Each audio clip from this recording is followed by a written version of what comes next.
올해 마지막 날인 31일은 기온이 큰 폭으로 떨어지며 강한 한파가 이어지겠지만 전국 대부분 지역에서 해넘이를 관측할 수 있을 것으로 보인다는 기상청의 예보입니다. 오늘의 뉴스는 이재명 대통령은 새해부터 국빈 방중을 한답니다. 한류 재활용 논의가 될지 주목된다는 뉴스를 전달합니다. 이재명 대통령이 다음 달 4일부터 7일까지 3박 4일 일정으로 중국을 국빈 방문하고 중국 국빈 방문은 문재인 정부 때인 2017년 이후 9년 만이라고 합니다.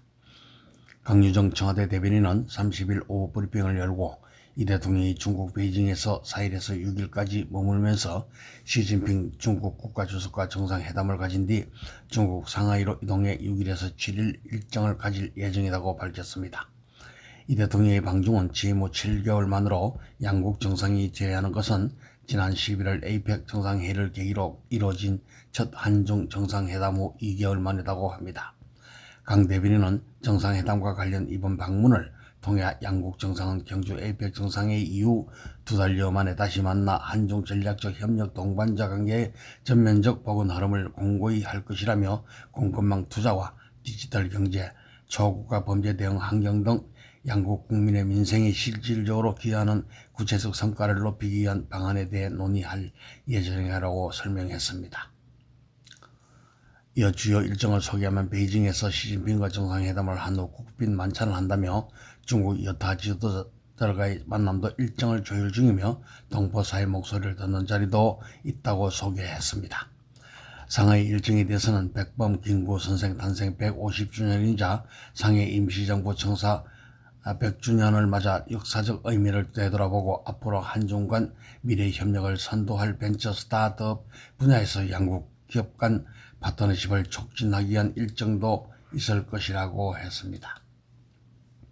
이번 한중 정상회담에서 한류 재활용 완화 및 해제가 의제로 오를지도 주목되고 있고, 일단 이 대통령의 국빈 방중으로 기대를 모은 K-POP 등 문화공연 행사는 최종 불발된 것으로 알려졌다고 합니다.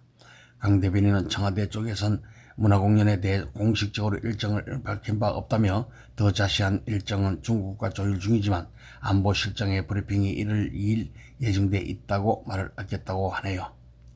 이어 구체적인 의제는 지금 말하기 어렵다며 양국 정상 간의 의제가 여전히 조율 중인 부분도 있고 상호협력적 관계 안에서 정부가 동북아 전체의 경제를 얘기하는 자리이기도 해서 어렵다고 답했습니다. 강 대변인은 경제사절단 동행에 대해서는 정확한 규모와 이름을 말할 수는 없지만 양국 국민의 민생에 대한 실질적 기대도 있고 핵심 광물 공급망이나 양국 기업의 상대국에 대한 투자 촉진, 디지털 경제, 친환경 산업 등에 대해서도 호혜적 경제협력 성과에 대한 기대도 있다며 관련 부처 간 업무 협약도 다소 체결될 예정이라고 합니다. 중국 정부도 이날 같은 시각 이 대통령의 중국 방문 계획을 발표하면서 기대감을 표했다고 하네요.